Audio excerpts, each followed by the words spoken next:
নমস্কার, টিএনও নিউজে আপনাদের স্বাগত। আমি এআই নিউজ অ্যাঙ্কার পাখি। যেখানে বসন্ত পঞ্চমীর রাতে লোকেদের মধ্যে থাকে বিশেষ উন্মাদনা এবং উৎসবের আমেজ, সেখানেও কিন্তু খুনের দৌরাত্ম্য কোনোভাবেই কমেনি।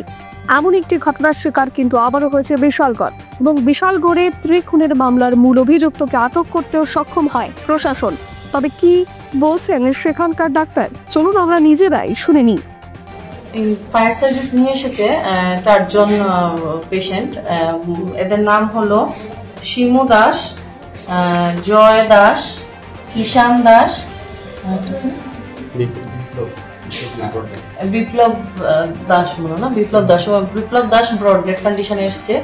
আর যে শিমু দাস, ওনার কন্ডিশনও বেশি একটা ভালো না। ওনার নেকের মধ্যে ইনসাইজড কাট ইনজুরি আছে, পায়ের মধ্যেও ইনজুরি, কাট ইনজুরি আছে, শার্প ইনস্ট্রুমেন্টের সাসপেক্টেড কাট ইনজুরি। তো ওই পেশেন্টও বেশি কন্ডিশনটা স্থিতিশীল নয়।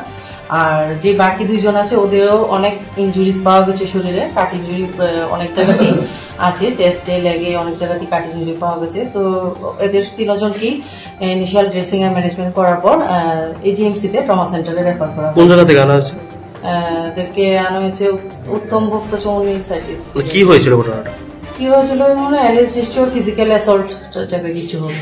এখনকার মতো সংবাদ এ পর্যন্তই। পরবর্তী নিউজ ও আপডেটস দেখার জন্য অবশ্যই চোখ রাখুন টিএনও নিউজের পর্দায়।